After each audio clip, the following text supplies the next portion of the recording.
Hello बच्चों, आज हम लोग शुरुआत कर रहे हैं चैप्टर तीसरा निर्देशांक ज्यामिति की। और इसके बाद हम सॉल्व करेंगे एक्सरसाइज 3.1। देखो, निर्देशांक ज्यामिति होती क्या है, इसको समझने के लिए आप सिंपल एक क्वेश्चन का आंसर दो।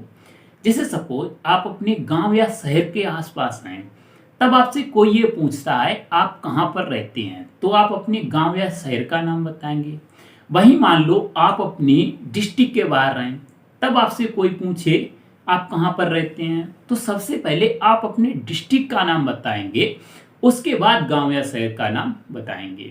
इसी तरह अगर आप अपने स्टेट के बाहर हैं तो सबसे पहले आप स्टेट का नाम बताएंगे। अगर देश के बाहर हैं तो सबसे पहले आप अपने देश का नाम बताएंगे। मतलब सब कुछ सिस्टमेटिक वे से चल रहा है। सबसे पहले देश, उसके बाद प्रदेश, उसके बाद डिस्ट्रिक्ट, उसके बाद गांव या शहर आते हैं। इसी तरह तल में कोई भी बिंदु कहां पर होगा उसकी स्थिति को दर्शाने के लिए एक सिस्टम, एक पद्धति अपनाई जाती है, जिसे हम कार्तीय निर्देशांक पद्धति कहते हैं। अब इसे कार्तीय निर्देशांक पद्धति क्यों कहते हैं, इसका भी एक लॉजिक है।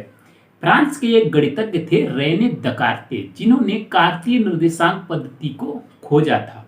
उन्हीं के नाम पर इसको कार्तीय पद्धति या कार्तीय निर्देशांक पद्धति कहते हैं। तो कार्तीय निर्देशांक पद्धति को हम समझते हैं। देखो, इसमें सबसे पहला पद जो आता है वो आता है अक्ष, एक्सिस। ठीक है, तो इस पद्धति में दो रेखाएं हम खींचते हैं, एक क्षैतिज रेखा और एक ऊर्ध्वाधर रेखा, जिन्हें हम अक्षी कहते हैं, अक्ष कहते हैं, एक्सिस कहते हैं। क्षैतिज रेखा को हम एक्स अक्ष कहते हैं। बहुत सिंपल सी बातें हैं, आपको पता होंगी, लेकिन बताना हमारा काम है। ठीक है, और जो ऊर्ध्वाधर रेखा होती है उसको हम वाई अक्ष कहते हैं। तो कार्तीय निर्देशांक पद्धति में क्षैतिज और ऊर्ध्वाधर रेखाओं को हम अक्षें या एक्सिस कहते हैं, जिसमें क्षैतिज रेखा को एक्स अक्ष और ऊर्ध्वाधर रेखा को वाई अक्ष कहते हैं।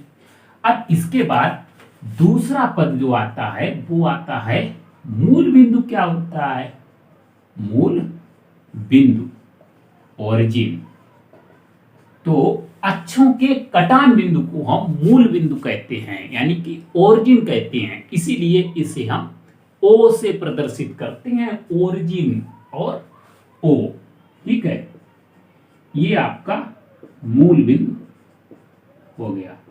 मूल बिंदु का काम क्या होता है, कोई भी पॉइंट कहां से मेजर किया जाएगा, उसकी दूरी कहां से नापी जाएगी, तो इसके लिए कोई एक फिक्स जगह होनी चाहिए, उसी को हम मूल बिंदु कहते हैं। मूल बिंदु वो फिक्स जगह है जहां से हम किसी भी बिंदु की दूरी नापते हैं। जैसे आपसे कोई ये पूछे कि कानपुर कितना दूर है, तो आप कहेंगे ये तो बताओ कहां से। ठीक है, तभी आप बताएंगे कानपुर कितना दूर है। तो किसी भी बिंदु की दूरी बताने के लिए हमें एक फिक्स बिंदु चाहिए होता है, और तल में उस फिक्स बिंदु को हम मूल बिंदु कहते हैं। ठीक है, तो जो है इसके बाद हम समझते हैं चिन्ह परिपाटी। किस तरफ चिन्ह प्लस के होंगे, किस तरफ माइनस के होंगे। देखो, आपने संख्या रेखा पढ़ी थी, तो उस पर ये जीरो प्लस, ठीक है, जीरो तो ये, और प्लस आपके दाईं तरफ वाले होते थे। इतना तो आपने देखा ही होगा। यही सिस्टम आपको यहां पर लेना है। तो जो एक्स अक्ष है उसके दाईं तरफ के बिंदुओं को हम प्लस का लेते हैं, और बाईं ओर के बिंदुओं को हम माइनस का लेते हैं। मतलब ये हमारा +1, ये +2, ये +3, ये +4, ये +5, और इसी तरह आगे तक हो जाएंगे। और इसको हम -1, -2, -3, -4 इसी तरह आगे तक हो जाएंगे। और बाई अक्ष पे क्या होता है, जो ऊपर के बिंदु होते हैं उनको हम प्लस का लेते हैं, और जो नीचे के होते हैं उन्हें हम माइनस का लेते हैं। मतलब -1, -2, 3। तो अगर किसी भी पॉइंट को हमें दर्शाना है, जैसे सपोज हमारा वो बिंदु है P1, P1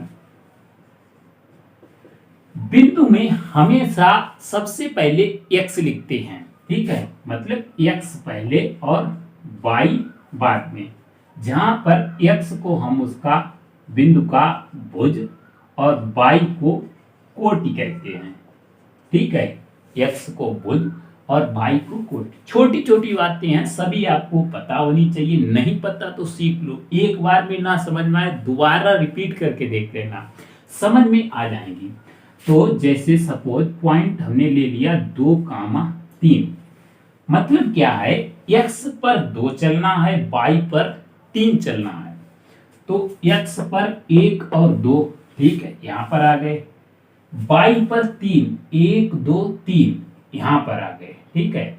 तो अब क्या करना है, इससे पैरेलली ऊपर की तरफ बढ़ना है और ये कहां पर मीट करेंगे, तो x पर 2 और y पर 3, ये हमारा बिंदु P हो जाएगा। P अगर 1 कहें तो ये 1 हो जाएगा, ठीक है। इसी तरह P2, P2 कोई बिंदु हम लें, P2 उसका जो निर्देशांक है उसको हमने कह दिया -2,3, मतलब आपको निर्देशांक दे के पूछ लेगा किस चतुर्थांश में होगा, हालांकि अभी हम चतुर्थांश की बात करेंगे, आप केवल अभी उसकी पोजीशन समझो। तो -2,3 मतलब x पे -2 और y पर +3, तो ये बिंदु कहीं यहां पर आएगा P2। तो बिंदु कहां पर होगा ये तो आप समझ गए, नहीं समझ पाए थोड़ा बहुत समझ गए, एक्सरसाइज में अच्छी तरह से समझा देंगे। अब इसके बाद अगर हम इस पूरे प्लेन को एक हिस्सा मान लें, तो ये क्या है, इसका चौथाई, ये भी इसका चौथाई है, ये भी चौथाई है, ये भी चौथाई है। चौथाई को संस्कृत में कहते हैं चतुर्थ अंश, चौथा भाग, अंश मतलब भाग, इसीलिए इनको हम कहते हैं चतुर्थांश, चतुर्थ अंश। तो ये पहला चतुर्थांश होता है, ये हमारा पहला चतुर्थांश, ठीक है। इसको हम दूसरा चतुर्थांश कहते हैं, सेकेंड क्वाड्रेंट। इसको हम तीसरा चतुर्थांश कहते हैं, और ये हमारा हो गया चौथा चतुर्थांश। अच्छा, एक बात और आती है, चतुर्थांश के चिन्ह, इनके साइन क्या होते हैं, तो कोई ज्यादा कठिन बात नहीं है। अगर आपको ये पता है x इस तरफ प्लस है, y इस तरफ प्लस है, तो फिर कोई दिक्कत नहीं, ये बच्चे रटते हैं, रटने वाली बात है ही नहीं, समझने वाली है।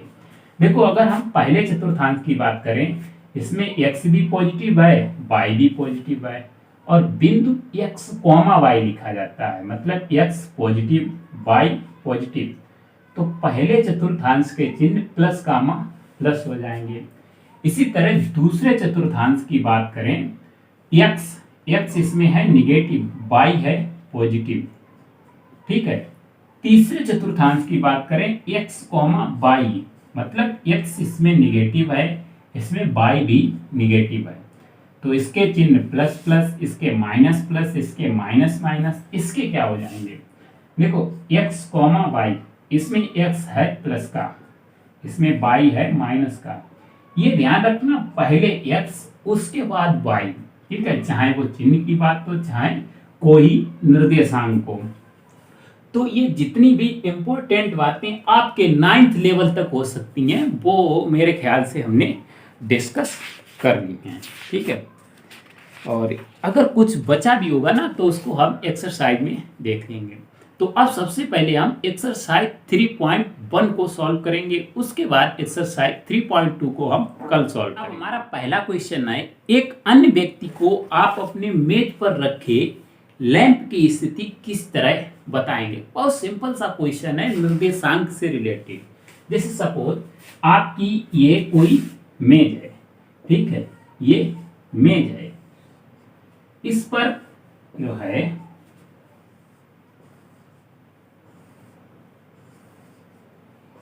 पर आपकी कोई लैंप रखी है, ठीक है, ये कोई लैंप रखी है, तो ये पूछ रहा है लैंप की स्थिति आप किस तरह बताएंगे, ठीक है।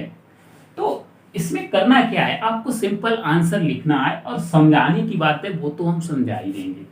तो सपोज ये मान लो कि मेज आपकी 15 सेंटीमीटर लंबी है और 10 सेंटीमीटर चौड़ी है, तो ये कितना हो जाएगा, अगर इसको हम ओरिजिन मान लें, ठीक है, इसको मूल बिंदु मान लें, ठीक है, ये ओरिजिन है, तो ये लगभग 10 है और ये लगभग 5 है, ऊपर तक ये कितना 5 गया है, तो इसके निर्देशांक क्या हो जाएंगे, इसको x अक्ष यानी कि इस पर 10 चला, ऊपर y चला, 10,5 हो जाएंगे, ठीक है।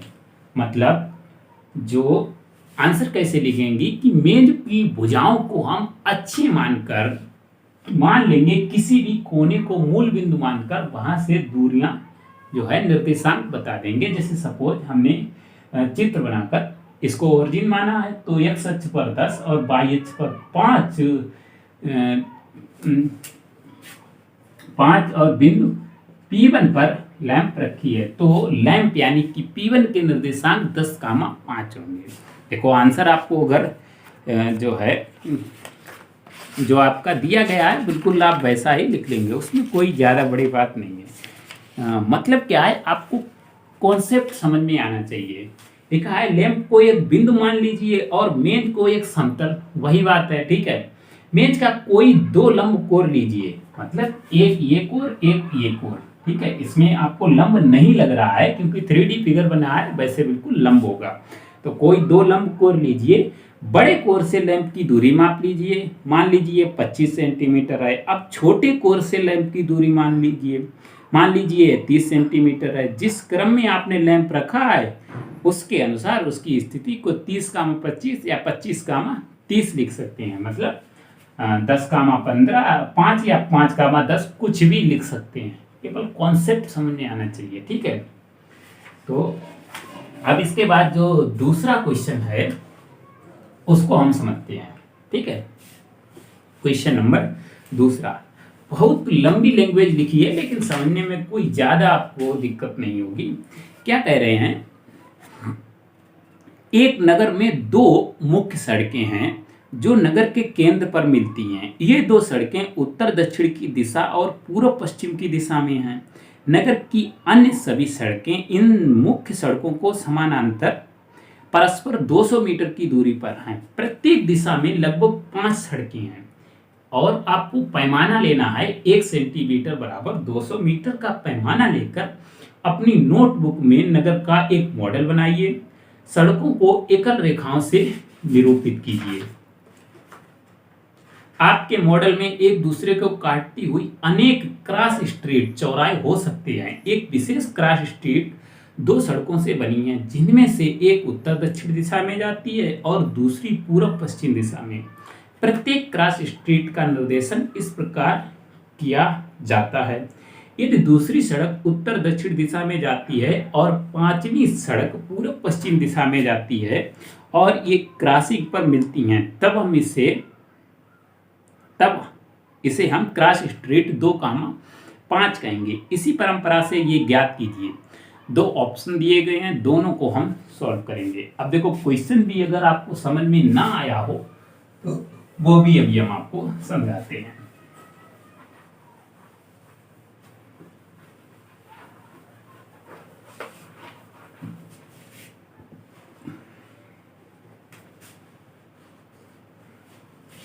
देखो कह क्या रहे हैं, एक नगर में 2 मुख्य सड़कें हैं। हमने मान ली 2 मुख्य सड़कें, एक ये आपकी एक्स एक्सिस हो गई और ये वाई एक्सिस हो गई। ये हमारी क्या है, मेन मुख्य सड़कें हैं नगर की, ठीक है।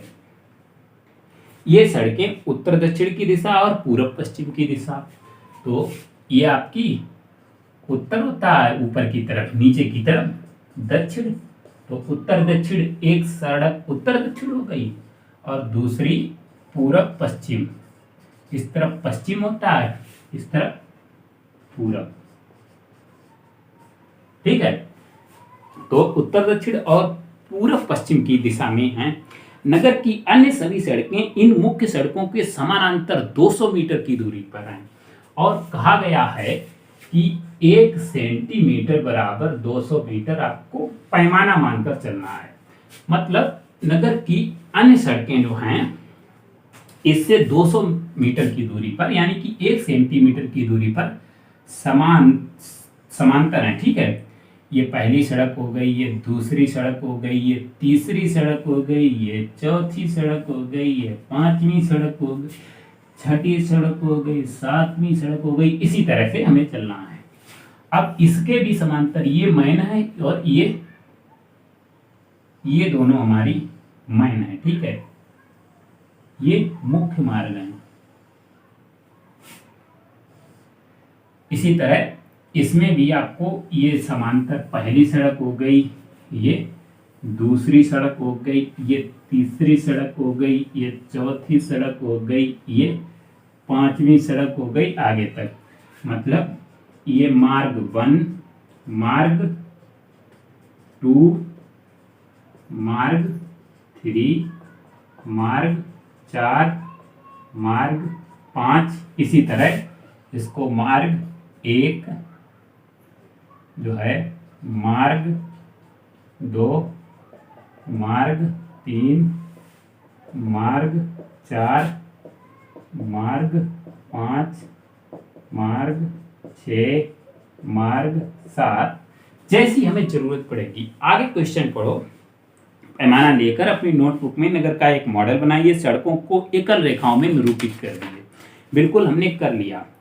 आपके मॉडल में एक दूसरे को काटती हुई अनेक क्रॉस स्ट्रीट हो सकते हैं, बहुत सारे चौराहे हो सकते हैं। बिल्कुल देखो, यहाँ पर कटा, ये भी चौराहा, ये भी चौराहा, ये भी चौराहा, ये भी चौराहा, ये सभी जहाँ पर दो सड़कें मिलती हैं वो चौराहा होता है अगर लंबवत मिले।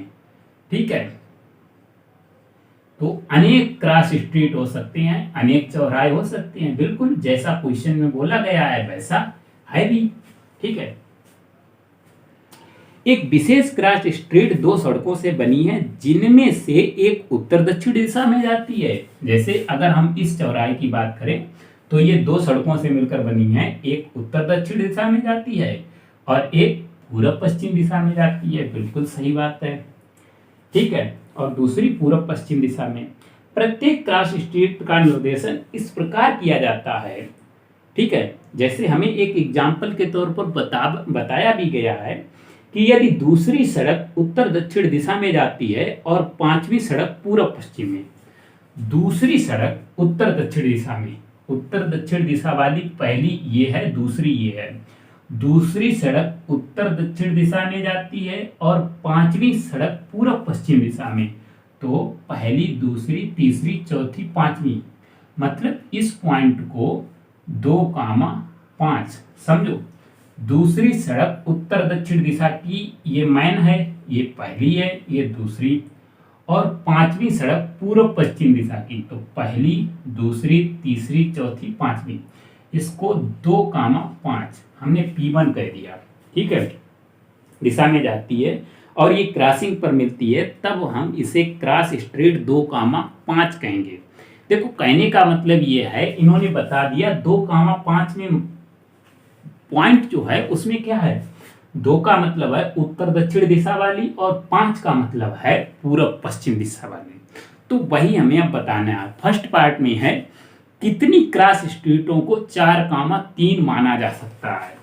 तो अगर हम इसको ओरिजिन मान लें, मूल बिंदु मान लें, तब वो हमारा 2,5 हुआ। तो 4,3 कौन सा बिंदु आएगा, मतलब इस पर हमें 4 चलना है। ठीक है, 1 2 3 4 और 5 के लिए ऊपर, तो 1 2 3 4 5 यहीं पर आ जाएगा 4,5। 4,5 वो सॉरी 4,3 है। ठीक है, तो 4 1 2 3 ये हो गया 4,3 P2। कह रहे हैं कितने क्रॉस स्ट्रीटों को 4,3 माना जा सकता है। तो देखो, जो हमने जो मेन सड़कें ली हैं ना वो एक ही ली हैं, तो इससे एक अद्वितीय पॉइंट आएगा 4,3 केवल एक ही बिंदु आएगा। इसी तरह कितनी क्रॉस स्ट्रीटों को 3,4 माना जा सकता है, सेकेंड पार्ट में बोला गया है। तो 3,4 1 2 3 1 2 3 4 3,4 ये पॉइंट होगा। ये भी एक अद्वितीय पॉइंट होगा, केवल और केवल एक पॉइंट को 3,4 और केवल और केवल एक पॉइंट को 4,3 माना जा सकता है। इसको हम P3 कह देंगे। देखो इस एक्सरसाइज में ज्यादा चीजें समझने वाली थी, ठीक है। तो आंसर इसमें जो है आपके कैसे दिए गए हैं उनकी भी हम बात कर लेते हैं। देखो जो आपका आंसर में जो फिगर दिया गया है एनसीईआरटी में, पुरानी एक्चुअली मेरे पास एनसीईआरटी है 2020-21 की, उसमें फिगर गलत दिया गया है, ठीक है। हम वो आपको फिगर दिखा देंगे। तो वो गलत दिया गया है, ये फिगर बिल्कुल सही है। दिया गया है दोनों की क्रॉस मार्क ऊपर की आकृति में चिन्हित किए गए, जो कि गलत आकृति है, ठीक है। ये अद्वितीय प्राप्त किए जाते हैं, ये बात बिल्कुल सही है, क्योंकि दो संदर्भ रेखाओं में हमने स्थान निर्धारण के लिए दोनों का प्रयोग किया है। सही बात है, जो दोनों संदर्भ रेखाएं हैं, यानी कि इन्हीं से हमने अन्य रेखाओं को फिक्स किया है, तो ये जो बिंदु आएंगे वो अद्वितीय आएंगे। तो यहाँ पर आपकी एक्सरसाइज 3.1 पूरी तरह से समाप्त होती है। उम्मीद है आपको सभी क्वेश्चन और कॉन्सेप्ट अच्छी तरह से समझ में होंगे। आपको ये वीडियो कैसी लगी, कोई भी किसी भी कॉन्सेप्ट में समस्या है तो उसको आप कमेंट बॉक्स में जरूर पूछा करें। हम मिलते हैं नेक्स्ट वीडियो में। Thanks for watching.